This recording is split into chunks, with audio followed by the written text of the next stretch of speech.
All right, I think we can get started. Hello and welcome to the September 2023 Archaeology Hour. My name is Amy Souder-Koch. I'm a professor of art history and chair of the Department of Art and Design, Art History, and Art Education at Towson University in Maryland. Currently serving as president of the AIA Baltimore Society. We're so excited to have the honor of hosting the first Archaeology Hour of Fall 2023. Thanks to Meredith Langlitz and Rachel Mead for the invitation and for the assistance in preparing for tonight.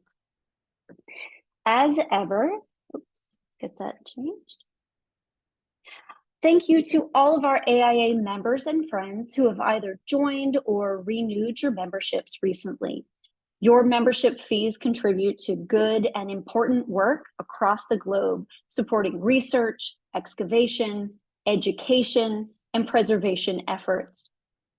The AIA is North America's largest and oldest archaeological organization, with nearly 200,000 members worldwide, ranging from vocational archaeologists, students in archaeology and related fields, to enthusiasts and interested members of the community. Every member of the Archaeological Institute of America receives a subscription to Archaeology magazine and the option to tag on a subscription to the American Journal of Archaeology. AIA membership also offers opportunities to attend lectures of interest, such as this one tonight, and other organized events related to local, national, and international archaeological sites and finds. And for those interested, chances to participate in excavations and tours. There's a little bit of something for everyone at all ages and stages of interest levels and availability. If you haven't joined yet, or if you're wondering maybe when that renewal notice went by, we would so appreciate it if you would take a few minutes and, if you can, to support the AIA and its mission. So here's a QR code for you, or you can come back anytime to archaeological.org/join. When you do, take a second to designate your local society to be sure to take advantage of all your member benefits. We are grateful for your support. You make it possible to continue research, to fund educational experiences for students, to preserve sites, to publish new and exciting discoveries, and run programs for students, professionals, and archaeological enthusiasts. We have a terrific lineup of speakers for you this year, representing archaeology around the world, and I know you'll want to see them all. I know I do. Just a quick note for you, this lecture is a live presentation that's being recorded by the AIA. Recording by attendees is strictly prohibited. The AIA respects the intellectual property of its presenters and asks that viewers do the same. Thank you so much for your cooperation. And there's no need to record anyway. If you can't stay for the full hour or you want to rewatch it, you are welcome to view it. It's available on the AIA's YouTube channel, along with all of the Archaeology Hour talks. I'm so pleased to introduce tonight's speaker, Dr. Elise Friedland, Associate Professor of Classics and Art History at the George Washington University. She's published 2 co-edited volumes, The Sculptural Environment of the Roman Near East and the Oxford Handbook of Roman Sculpture, as well as a monograph, The Roman Marble Sculptures from the Sanctuary of Pan at Caesarea Philippi, Panias, Israel. 2 recent publications relevant to tonight's topic, both of which are freely accessible online, include Pompeii on the Potomac, Constantino Brumidi's 19th century Roman-style murals for the Naval Affairs Committee Room in the United States Capitol, and Antiquity in America's Capital. In 2013, Dr. Friedland was awarded GW's Bender Teaching Award and the Archaeological Institute of America's National Excellence in Undergraduate Teaching Award. She received a National Endowment for the Humanities Public Scholar Fellowship for her current book project with the same title as her talk for us tonight, Classical Washington, Greece and Rome in the Art and Architecture of DC. If you have questions during tonight's talk, please leave them in the Q&A box. You can find that down at the bottom of your screen, right next to the chat box. So Q&A for questions. And before I turn the microphone over to Dr. Friedland, I'd like to just briefly call your attention to two upcoming events. First, the next Archaeology Hour, coming up on October 18th here on Zoom, will feature Dr. Ann Austin speaking on Ancient Ink, Discovering the Tattooed Women of Ancient Egypt. I know you won't want to miss that one. And if you'll indulge me, the next Baltimore Society lecture will be on Friday, October 27th at 5 p.m. Eastern on Zoom. Dr. Lori Kachadorian of Cornell University will speak on the topic of heritage forensics, satellites and specters in the contested Caucasus. We'd love to see you there. That link will be shared on the AIA events calendar and to our members and friends by email next week. So we're now ready for the main event. Please join me in welcoming Dr. Elise Friedland. Elise, we are all yours. Thank you so much. And here comes my PowerPoint. And I trust that everyone can see this. Whoops. All right. So thank you so much, Professor Koch, for that introduction. And I also want to thank all of the folks at the AIA for this great honor and the opportunity to share my work with you all. I'm super excited to be here today to share an overview of a book that I'm currently writing, and also the topic of a special exhibition that is currently on view at the George Washington University Museum and the Textile Museum here in Foggy Bottom, in Washington, D.C. on the George Washington University campus. This exhibition was actually mounted by my spring 2023 course on this very topic, Greece and Rome in the Art and Architecture of Washington, D.C. And my students actually wrote the labels for the objects in the exhibit. Now, both the book and the exhibit grow out of my teaching at GW. So this talk tonight is arranged to give you all a sneak preview of my book, and it's also going to follow the layout of the exhibition. I'm going to use some of the prints and other works of art that are actually on view to survey the role of Greek and Roman art and architecture in the planning, building, and decorating of the capital city of America.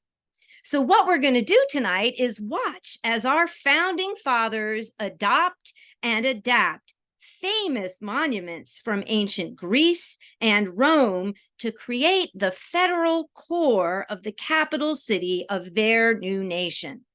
And there are sort of four general sections, four general periods that starts out in the late 18th century or the early 19th centuries when the country was first being founded, as they were basing the political system on the Roman Republic.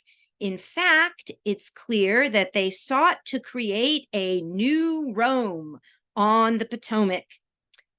Then, shortly thereafter, a few decades after, around the 1820s, just as the political systems began to turn away from Rome and Roman republicanism and toward democracy founded in the 5th century BCE Athens, we watch the architecture follow suit, and we begin to see Greek revival art and architecture in DC. The third period is after the Civil War, during the Gilded Age, when there's a turn toward what's called the City Beautiful movement, and we'll talk about that. And finally, in the early 20th century, with the McMillan plan and the revivalist style, we'll talk about the period that really completes many of the federal office buildings and monuments in the core of DC. And this is the period that really gives Washington its colonnaded, pedimented, and domed ancient look. In multiple places throughout my talk, you're actually going to see that, the history of these sort of classicizing American buildings, statues, and paintings are really the physical embodiments of the history of the discipline of classical archaeology in the United States. And the talk is also designed to give you guys a taste of all different media. So some urban planning, some architecture, some sculpture, and even some painting. But before I get rolling, I would like to acknowledge support from numerous institutions. Funding for this research comes from the NEH, the National Endowment for the Humanities, from my home institution, George Washington University, and from the U.S. Capitol Historical Society. Research support has also come from specialists from numerous institutions in DC. I'm especially grateful to the U.S. Capitol's Office of the Curator of the Capitol and to a whole cadre of folks at the Library of Congress. Most importantly, I want to thank my George Washington University undergraduate students who have taken this course from me no fewer than 6 times. And in fact, the research that you're about to hear about really began as a course for them. When I moved to GW back in 2008, my department chair, then department chair, said to me, GW is all about location, location, location. So what do you have that melds your area of ancient art with Washington, DC? Now, when I looked around DC, I didn't see a bunch of stodgy federal office buildings and, impressive monuments. What I saw was a Greek Doric temple at one end of the mall, complete with a cult statue sitting inside of it, Abraham Lincoln looking out onto the mall. I saw a giant Arch of Constantine on the front of the city's main train depot. And I saw Roman equestrian statues populating these sort of traffic circles throughout the city, but they weren't showing Roman generals, they were showing American generals. So I designed this course because I wanted my new students at GW to see Washington, DC through classicists' eyes and to ask, why would the founding fathers have wanted to make their new capital city look just like an ancient city? The other people I want to thank are the folks at our George Washington University Museum, all the staff, and especially Jackie Strecker, the former curator of our Albert H. Small Washingtoniana collection, who invited me and my spring 2023 class to collaborate with her and to mount this exhibition. So now, without further ado, let's go back in time to around 1792 and watch as our founding fathers deployed the visual vocabulary from antiquity to plan, build, and decorate DC. The first section of my book focuses on L'Enfant's plan, because even the location and plan of DC, to my eyes, harken back to Rome.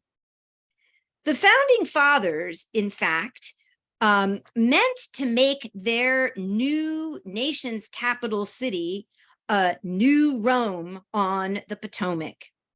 So they were not only basing the structure of their government on the Roman Republic, but they decided to build the capital city in the very same form.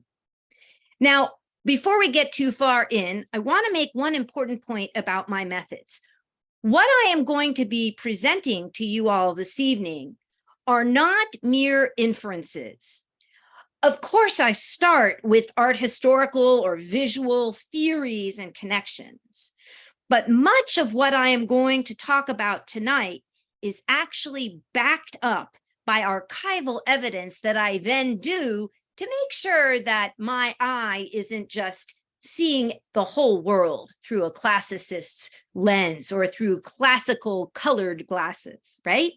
So this phrase that I keep using, a new Rome, right, for the capital city and for the new nation, a new Rome on the Potomac, right, is not just something I came up with, but is in fact attested as early as 1789 in an article in the New York Gazette, right?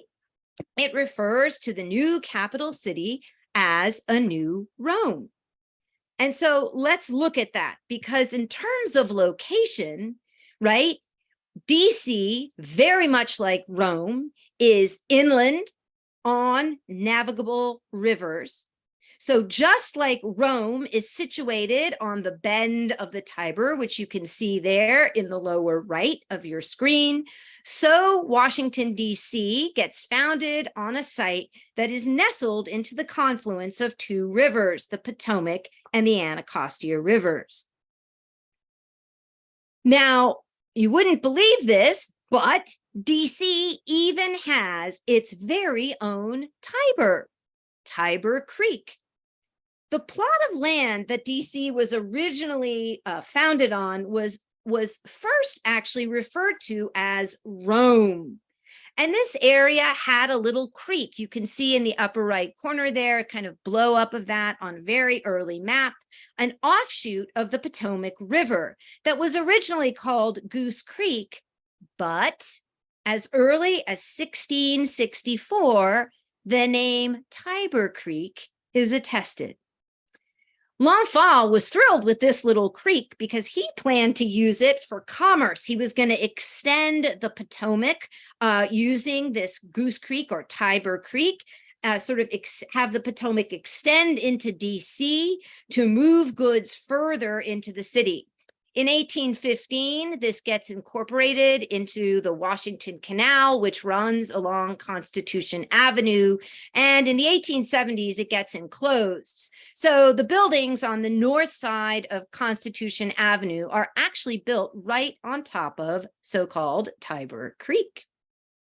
Now, we need to talk for a minute or so about exactly who designed the plan of DC, right? The famous story is that George Washington hired this Frenchman, Pierre Charles L'Enfant, to create the plan for the new capital. And, you know, poor L'Enfant, there are lots of twists and turns to his story, for which we have no time tonight. But I would like to point something very important out right here, and that is the massive influence of the French on the planning, building, and decorating of DC. And that we see that at play in everything from the hiring of Frenchmen as planners here and sculptors and architects to things like using hot off the press French publications to understand ancient models. And that continues all the way into the early 20th century, when American sculptors and architects were being trained in Paris at the famous École des Beaux-Arts. So understanding the kind of French background of the planners, sculptors, and architects involved here really provides a window onto why DC was planned, built, and decorated like an ancient city. Our founding fathers and the French and British artists and architects whom they hired, first of all had classical educations, right? Their educations were rooted in Greek and Roman texts. Second of all, this was all occurring in the mid-1700s to the early 1800s, exactly when the exploration and discovery of Greek and Roman ruins and art were just reawakening. So our founding fathers and the European architects and artists whom they were hiring initially also were just learning about and fantastically interested in ancient art and architecture. You know, they were steeped in the worlds of Greece and Rome, both on the textual front and in terms of material culture. So it shouldn't be surprising that, okay, L'Enfant's plan is mediated by 18th century and Baroque, European town planning. But when I look at this plan, the overall plan of DC has many, many Roman features. To name a few, there's the grid or orthogonal plan, as we call it. There are plenty of areas for honorific public statuary. There are wide avenues that provide views or vistas and connect monuments, important monuments, to one another. There's the central civic space, the mall, which is based on the Roman Forum. And by the way, at the core of the city, right here in the center, DC even had its own, admittedly very short, citadel, right? Just like the citadel at the center of Rome. The area where DC was founded had a mini hill, originally referred to as Jenkins Hill.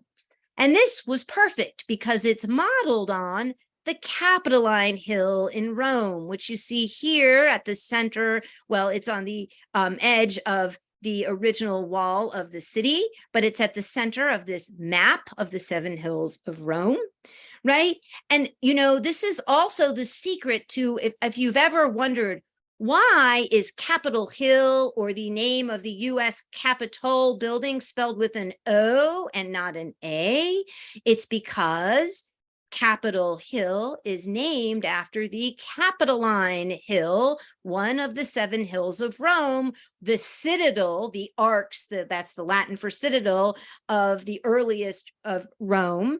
And that is the spot, the Capitoline Hill in Rome, that housed the central temple to the central Roman deity, Jupiter Optimus Maximus, right?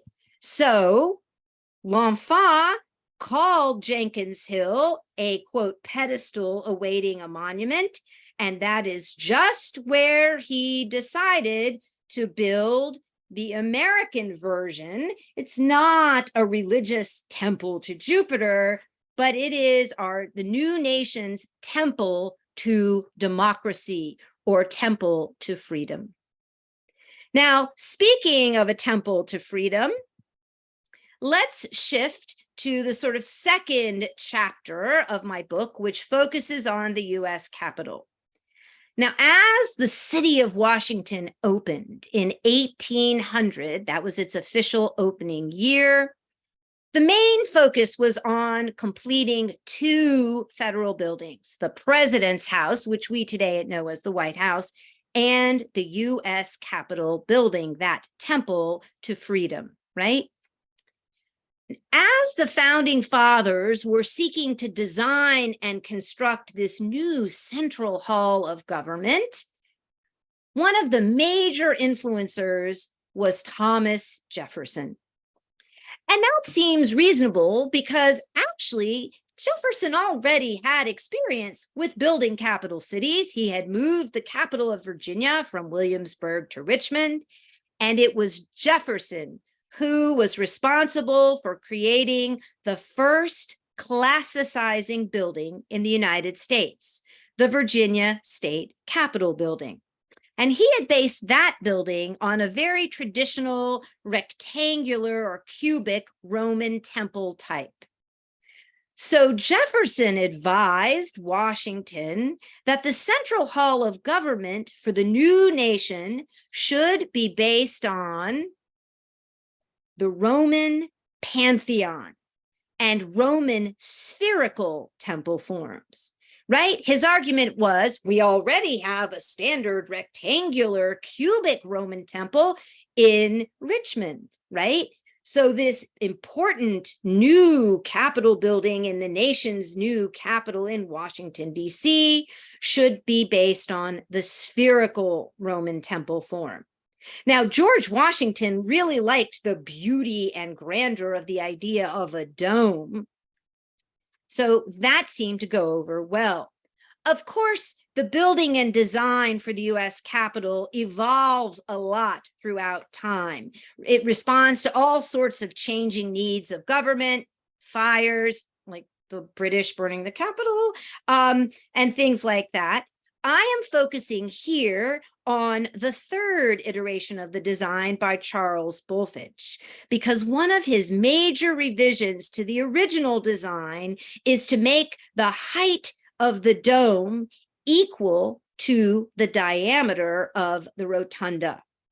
And that parallels the proportions of the Pantheon in Rome exactly. Now, here I want to stop and consider again why. Why are Jefferson and the founding fathers using these classical models? Well, we've already noted that they're interested in a new Rome on the Potomac. Pantheon makes sense. Major, most famous, Roman building from the city of Rome. We've already noted that they are steeped in classical education, so they're familiar with this visual vocabulary. But Jefferson has another important goal, and that is to educate the aesthetic sensibility of Americans. Jefferson wanted examples of both types of Roman temple architecture, cubic and spherical. Another goal of Jefferson's was to compete on the world stage, which really means the European stage, right? He is constantly seeking to make his new capital city stand up and be comparable or even best the great European capital cities. Now, over time, of course, the design of the Capitol evolved, right? More and more committee space is needed. There are wings added. And as the footprint expands horizontally, the dome had to be expanded and heightened, right? So you can imagine also that the decoration of this building evolved over time. And I want to focus for just a second on the decoration of the building. Because you can see, for example, in this view from 1871, that there was plenty of architectural sculpture that was included. And these guys really seem to understand what the sort of sculptural landscape of particularly Roman antiquity looked like. You can see here that the Capitol building features architectural decoration. The blue arrow is pointing to the famous Statue of Freedom on top. The red circles point out the pedimental sculpture, for example, that above the Senate wing. And the orange arrows point out two freestanding sculptural groups on some projecting wings that were flanking the central stairs on this east facade of the building. I have a ton to say about all of these different architectural sculptures and their Greek and Roman origins, but today I wanted to focus on a super important sculptural decoration from the interior. And that is the original Washington Monument. That obelisk that we all go to today, that we talk about is the Washington Monument. That's the second attempt. This portrait of George Washington by Horatio Greenough was actually the original Washington Monument. And I want to focus on this because it illustrates several major points from my book. First of all, it shows that these adoptions and adaptations of ancient works end up looking like they do, often because of extremely complex artistic, political, and social contexts of their commission and creation. It also gives me the opportunity to demonstrate how artists in the United States could possibly know about models from antiquity. We in the field, scholars call this the mode of transmission. And the third thing it allows me to show you guys is that these artists who were creating these classicizing buildings and sculptures were using very recently published cutting edge publications from which to learn about their ancient models. In this case also, it allows me to give you an example of a total failure.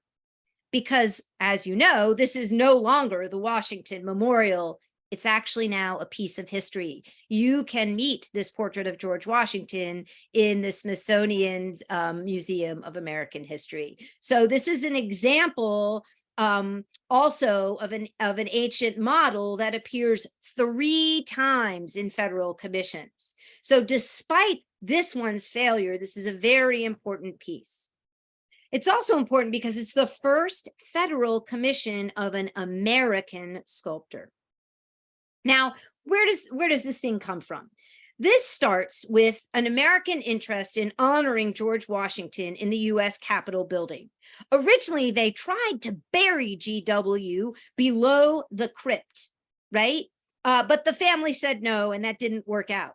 So Congress decided to commission a portrait of George Washington from an American sculptor, Horatio Greenough, who was living and working in Florence, and that was meant to be installed in the center of the rotunda of the Capitol. Now, the commission wasn't very specific, right? They just said that the portrait head should be based on a famous sculpted portrait by a French artist named Houdon. But the remainder of the piece was largely left up to Greenough, to the artist. Now, here comes that complex artistic, political, and social context of this commission.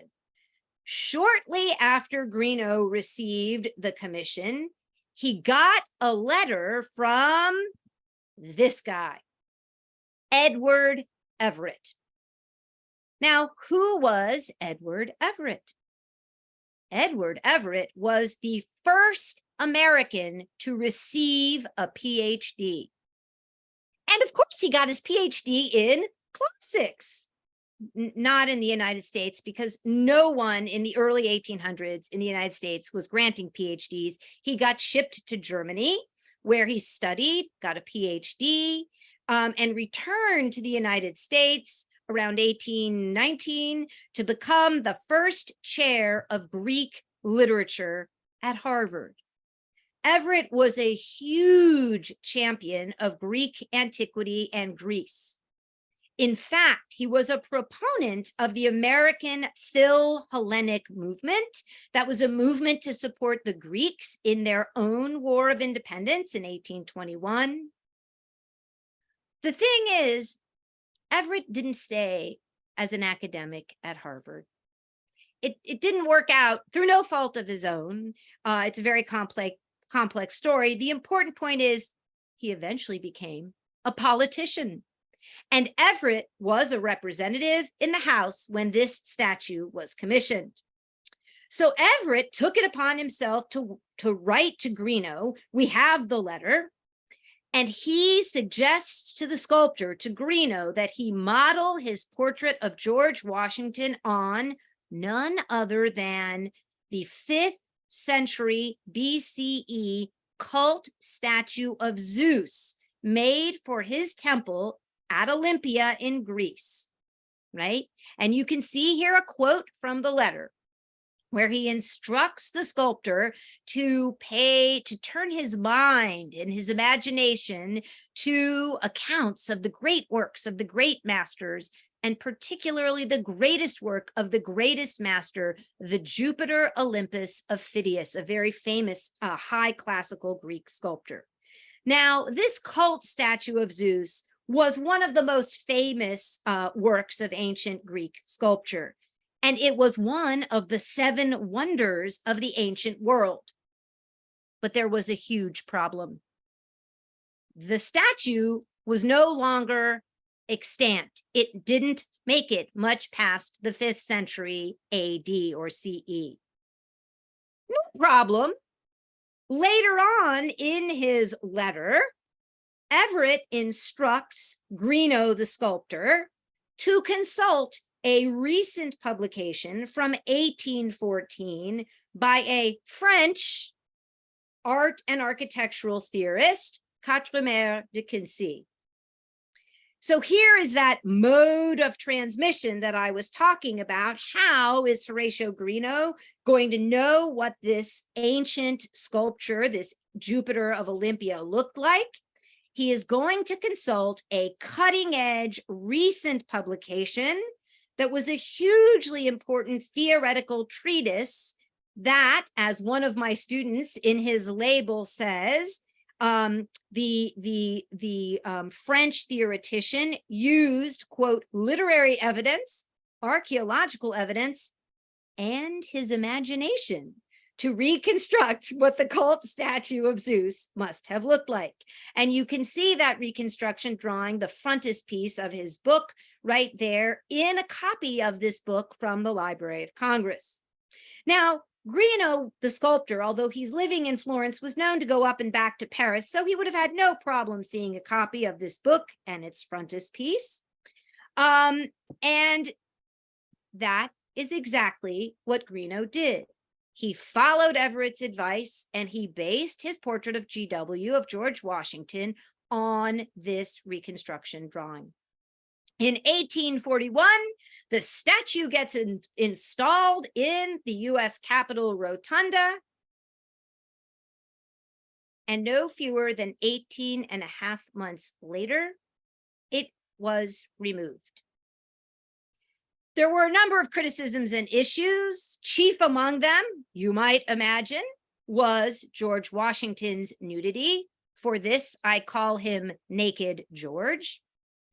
But the statue was really removed at the sculptor's insistence. It was dragged out to the east lawn of the Capitol, and it sat there from 1843 to 1908. In 1908, it was moved to the Smithsonian Castle, where it remained until 1964, when it was transferred to the National Museum of American History. So it is now a piece of history, not the George Washington Monument.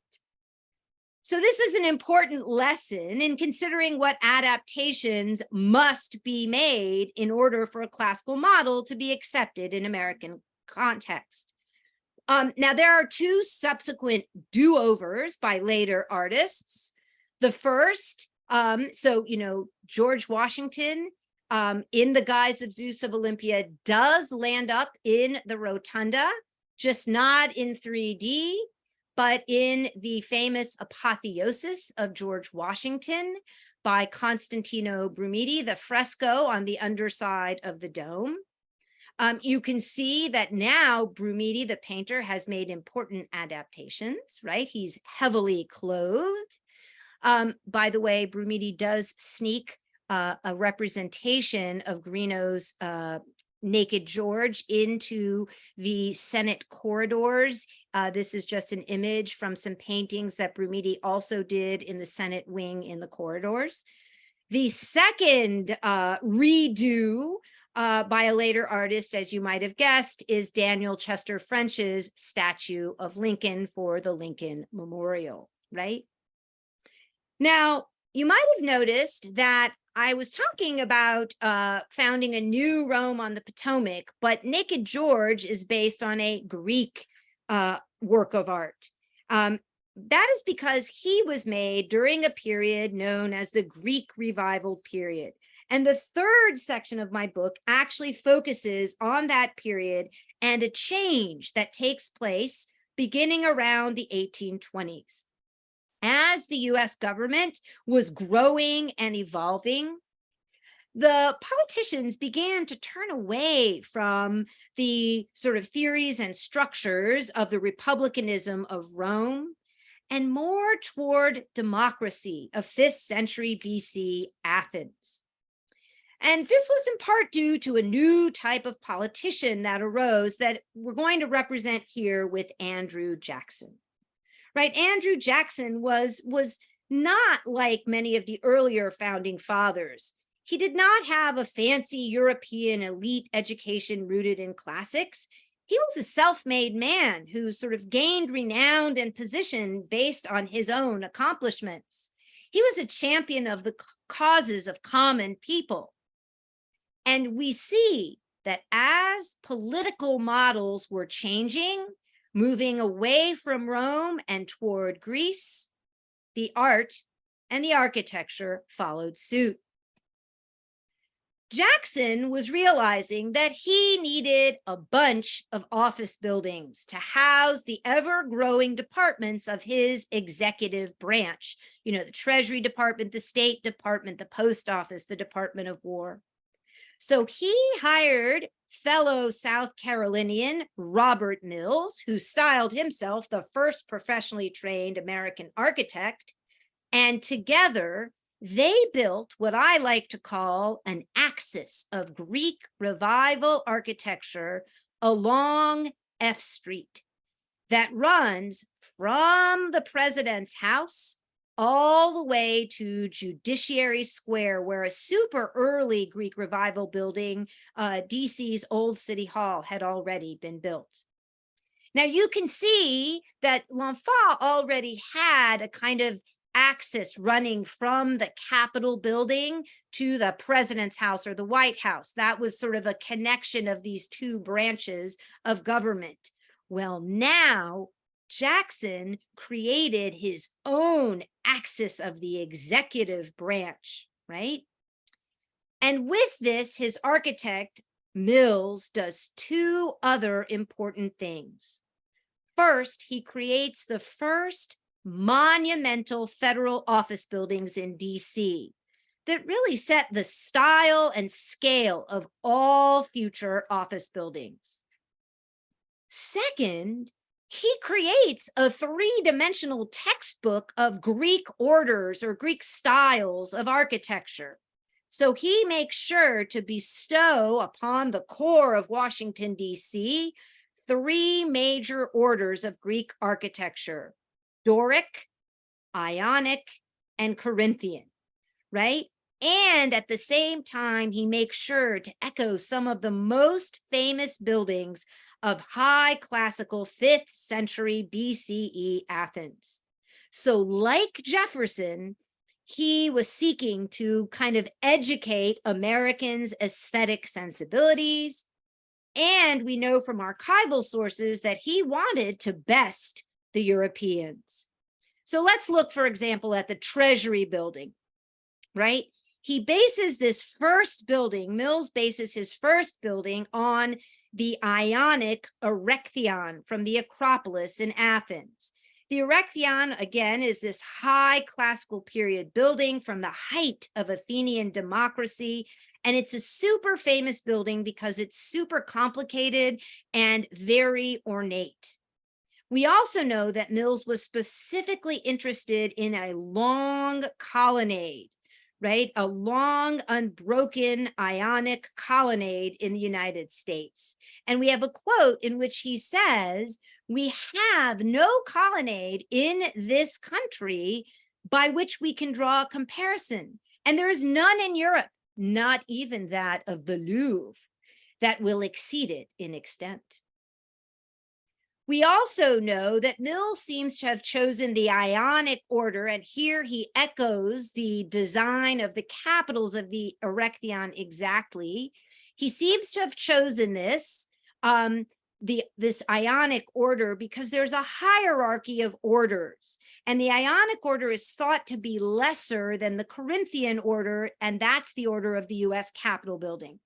Also, by the way, the president's house, the White House, is done in the Ionic order. So he's matching this Ionic building, which is right near, just east of the president's house.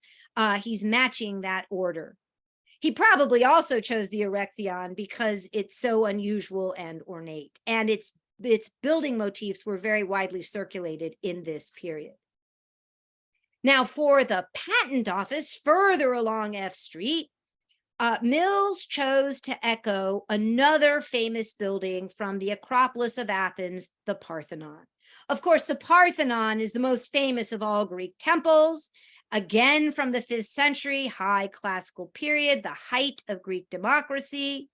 And you can see here that he matched the columns exactly in their design and measurements.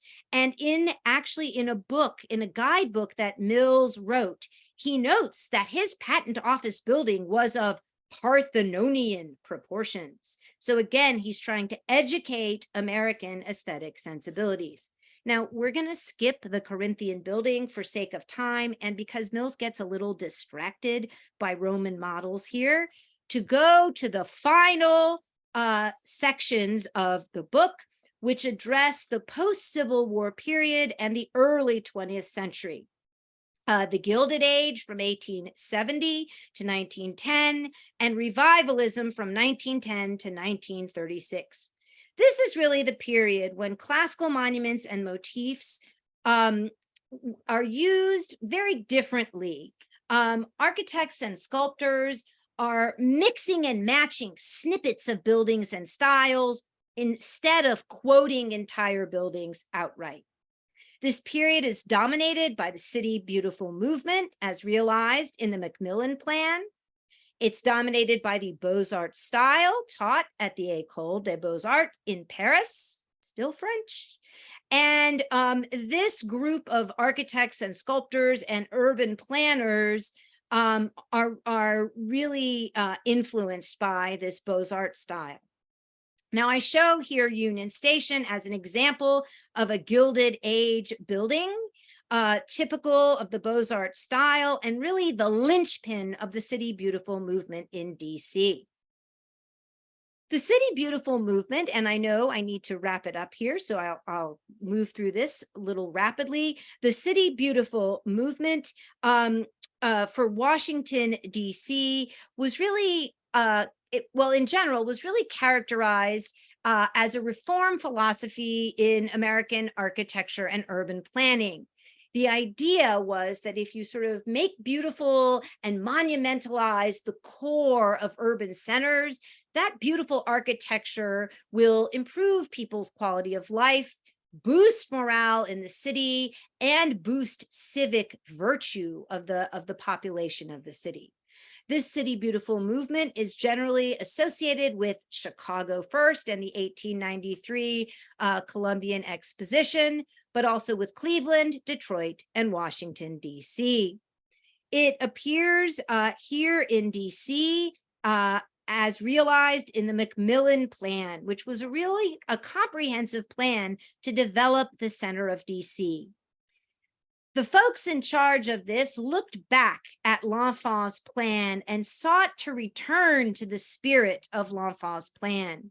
The problem was that the National Mall had become crowded and dirty and dangerous with a ton of different train line depots. And so the plan was really meant to clear the depots from the mall, create a new train station, Union Station, sort of north of the Capitol, and turn the mall back over to museums and monuments. It also called for a bunch of new office buildings around L'Enfant Square and the Capitol, known as Federal Triangle. And it also came up with a comprehensive plan for public parks and recreational areas throughout the city. So Union Station is an excellent example of this Beaux-Arts style and was really the linchpin of the McMillan plan. And you can see the general characteristics of that style here: huge buildings, wide open concourses, grand entranceways, triumphal arches. Look at that giant arch of Constantine on the front of Union Station. High ceilings. Check out the huge vaulted ceilings of the main hall based on imperial bath buildings, right? There's that mixing and matching. Ooh, a triumphal arch on the front, an imperial bath building for the main hall. And the continuous use of architectural statues. You can ask me during the Q&A about the architectural statues. So to round out this talk, we'll look at the last section of my book. It took multiple decades to realize the McMillan plan. But really, what I want to say is that those who came up with the McMillan plan and the architects and sculptors who carried it out looked back at L'Enfant's vision. And as they built these early 20th century office buildings and museums and monuments, they kept an eye on what the early planners and architects and sculptors had done. And they were careful to link into those. And you can see that here on this plan. I've included that axis of Greek revival in the dark blue at the top. But look, here's a specific example. The red circle is around the National Archives building, which is from this early 20th century revivalist period. And you can see that it is on a direct axis on 8th Street with none other than the Patent Office building, which you see there. So they're creating a new perpendicular axis off the axis of Greek revival, and they're connecting the Parthenon of the old Patent Office building with the Pantheon of the National Archives building. And speaking of the National Archives building, here's my final slide. One of the chief architects to contribute to the realization of the McMillan plan was John Russell Pope, who was responsible for no fewer than 3 of the domes of DC in the National Archives building, the National Gallery of Art, and the Jefferson Memorial. And just like the Capitol building, all 3 of Pope's domes are modeled on the Roman Pantheon. So it's very fitting that he designs his final building on the Jefferson Memorial as an adaptation of the Pantheon, because that takes us right back to our founding father, Thomas Jefferson, and to his goals of bestowing examples of great architecture of the Roman world on the new capital city, of educating Americans' aesthetic sensibilities, and of creating a new Rome on the Potomac. Thank you.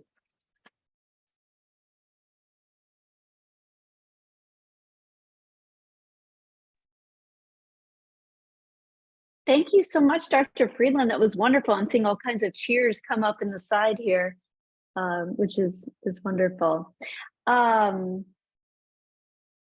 We do have just a couple of minutes for questions, if you don't mind. We have a few questions here in the Q&A. Absolutely. All right. Well, right at the beginning of the talk, several people had questions about the impact of other historical moments and styles. So I thought I'll ask in a couple of successions here. First of all, what was the role, if any, of the Enlightenment on Washington's design and architecture? Oh, that's an excellent question. The role of the Enlightenment, I think I'm going to need more specifics to answer that. Is there anything else in that question? That's all we have right now, so you can think about that one for a second. And Okay. we also are wondering about the Art Nouveau moment. Oh, okay. So I guess the thing to let me stop. I guess I can stop the share so that you can see me. I guess so. I should admit that what I am doing is, when I look at these buildings, of course, my classicist eyes kick in, right? And so I am focused mostly on the features that are classical, but certainly there are areas of Art Nouveau that appear, though I haven't looked at those as much. So that's an excellent question, but not one that's in my wheelhouse right now. To switch gears just a little bit, Danielle from Baltimore is actually asking about if you see a similar American political identification with Egyptian archaeological or architectural styles, for instance, with the obelisk and things like that. That's a great question, and one that's really interesting, because I have a wonderful colleague and dear friend, Elizabeth Macaulay, who has written a book sort of surveying, classicizing, and other ancient architecture in New York called Antiquity in Gotham. And there is much more Egyptian revival in, for example, New York than we have here in DC. There are a couple of examples of that in DC. Obviously, the Washington Monument, although it started out having a lot of classical, other classical architectural elements to the larger monument, but those went by the wayside with budgets and time and things. So there are moments of Egyptian revival in the federal architecture and federal commissions in DC, but far fewer and further between than in some other cities. And it's an interesting question about why. Certainly if you go to graveyards, to private monuments, there are tons and tons of examples of Egyptian revival monuments in private commissions. But in the federal commissions, far fewer. Great, thank you. Oh, and then we have this really wonderful question about where the marble comes from for the sculpture of George Washington and also for the buildings. Okay, so that's a great question.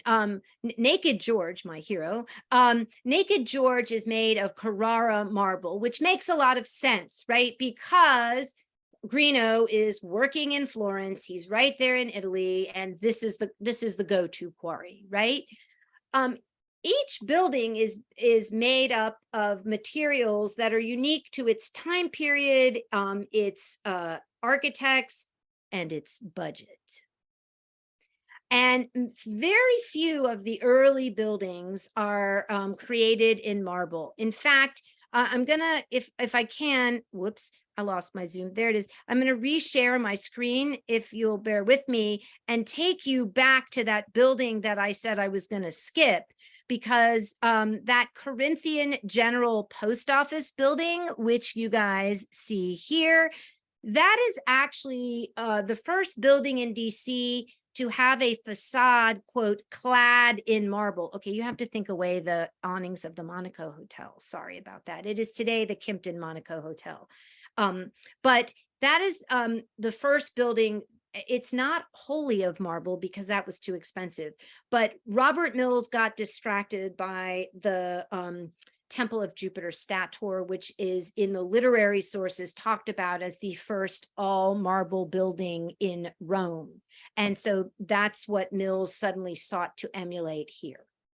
Other buildings, for example, like the Lincoln Memorial, utilize stone kind of in the way that some Roman emperors did. The Lincoln Memorial is made up of different stones imported from places throughout the United States in order to demonstrate the coherence of the Union and to include everybody, right? And emperors used to do this not in the same way. They were busy showing their far-flung dominion over this vast empire by showing that they could import this color marble from Tunisia and that color marble from Egypt. And if you see what I mean. Absolutely. Well, there's so many wonderful questions, but Archaeology Hour lasts 1 hour. So I think we have to thank our speaker, Dr. Friedland, our hosts from the AIA, and all of our attendees for coming tonight. And we really appreciate your participation. Thank you. Thank you all for your time and your interest.